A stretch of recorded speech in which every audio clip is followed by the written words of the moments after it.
In 2002, a press release from the Women's Health Initiative, or WHI, triggered an immediate, historic 50% drop in hormone replacement prescriptions. The WHI was a massive clinical trial designed to track the health outcomes of postmenopausal women on standardized hormone regimens. Following the report, a new clinical dogma took hold. To avoid the risks of venous thromboembolism and breast cancer, the medical community pivoted sharply towards transdermal estradiol. This shift relied on a specific physiological rationale. Transdermal patches bypass the liver, which theoretically prevents the triggers that activate the body's coagulation cascade. This safe transdermal standard creates a central paradox, as it strips estradiol of its primary cardiovascular benefit. By ignoring lipid modulation in favor of the transdermal route, clinicians inadvertently leave patients vulnerable to major adverse cardiac events, or MACE. MACE is a composite medical endpoint used to track serious outcomes like myocardial infarction, stroke, and cardiovascular death. Most practitioners use transdermal delivery to resolve vasomotor symptoms, like hot flashes, but stabilizing cardiovascular disease requires a different biological mechanism. The divergence is biochemical. Oral estradiol undergoes hepatic first-pass metabolism. Hepatic first-pass metabolism is the process where the liver processes a substance immediately after it is absorbed by the gastrointestinal tract. In this context, it is a clinical necessity. Transdermal estradiol enters the bloodstream directly. Because it avoids the portal vein, the liver's lipid production mechanisms remain completely unaltered. Conversely, oral estradiol moves through the portal vein to the liver, where it deliberately triggers a specific metabolic lipid cascade. When the clinical goal is preventing the progression of atherosclerotic plaque, the route of administration dictates the outcome, making oral delivery the superior choice for vascular health. We can isolate the origin of current clinical fears by examining the exact molecular compounds tested in the WHI trials. The trials did not use bioidentical hormones. Instead, they utilized conjugated equine estrogens, or CEE, combined with medroxyprogesterone acetate. These molecules are foreign to the human body and induce distinct adverse receptor reactions. Bioidentical 17-beta estradiol stands in sharp contrast to this chaotic structure.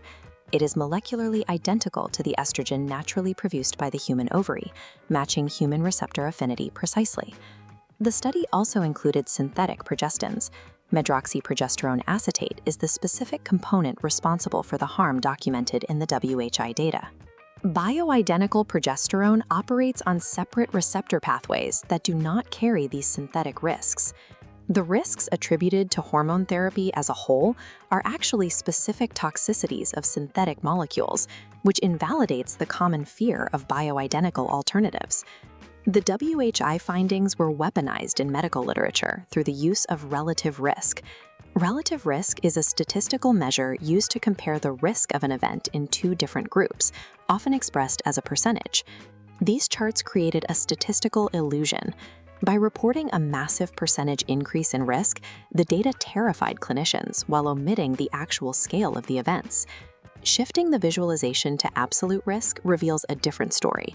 Absolute risk is the actual numerical probability of an event occurring in a population. In the WHI, the actual difference in clinical events was a minuscule 1 to 2%. The baseline cardiovascular benefits of estrogen were completely hidden by the severe toxicity of the synthetic progestin used in the study. Medical guidelines were rewritten based on a statistical illusion derived from the wrong molecules, leading to decades of misinformed patient care. To understand why oral bioidentical estradiol is protective, we must examine its exact physiological mechanism. The process begins as oral estradiol moves through the GI tract and enters the portal vein, heading directly for the liver. This creates an immediate acute spike in the liver's production of clotting factors. This transient spike is the source of the VTE risk that standardized guidelines seek to avoid. However, this same pathway forces the liver to increase the production of ApoA.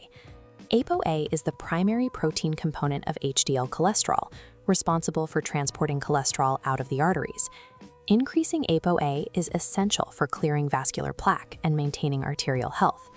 Simultaneously, the liver reduces ApoB output. ApoB is the inflammatory lipoprotein particle that drives arterial damage and plaque buildup. This vital shift in the ApoA to ApoB ratio is impossible to achieve with transdermal patches, making hepatic first pass a clinical necessity for lipid defense. Metabolites generated during hepatic processing eventually reach their ultimate target, the endothelial wall of the arteries. The endothelium is the thin layer of cells lining the blood vessels that regulates vascular health. Plaque rupture begins when oxidized LDL is absorbed by macrophages, triggering localized inflammation. Macrophages are immune cells that engulf and remove foreign cellular debris. This inflammatory process recruits matrix metalloproteinases, or MMPs. MMPs are enzymes that degrade the fibrous cap covering atherosclerotic plaque, leading to vascular accidents. Oral estradiol metabolites actively suppress MMP expression at the endothelial wall, reinforcing the fibrous cap and keeping the plaque pocket stable. A stabilized fibrous cap prevents the acute ruptures that lead to myocardial infarctions and vascular dementia. Clinicians use oral estradiol as a targeted pharmacological tool to intercept the terminal stages of cardiovascular disease. Beyond choosing the right molecule, we must address the volume required to achieve these vascular and metabolic outcomes. Standard medicine utilizes physiologic dosing. Physiologic dosing is a treatment strategy. Efficacy often requires pharmacologic dosing. Pharmacologic dosing involves administering doses that elevate serum levels above the standard reference range to trigger a necessary cellular response.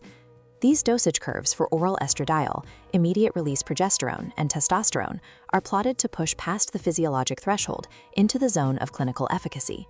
As hormone concentrations reach these optimized levels, all-cause mortality and symptom burden drop significantly.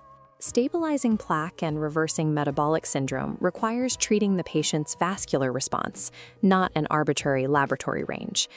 This evidence forces a complete reassessment of how we view the relationship between aging and the heart. Cardiovascular disease in the elderly stems directly from chronic hormone deprivation, which triggers insulin resistance and endothelial inflammation. Effective BHRT requires bioidentical molecules, oral estradiol for cardiac defense, and immediate-release progesterone. Medical practitioners must carefully weigh the fear of high-dose hormones against the clearly demonstrated dangers of the status quo. Abandoning patients to a state of chronic hormone deprivation poses a far greater clinical threat than bioidentical replacement therapy. If you're interested in exploring more of these incredible connections from hormone optimization to metabolic psychiatry and regenerative medicine, be sure to subscribe and follow for more explainers just like this one. Thanks so much for watching this Within You Health production.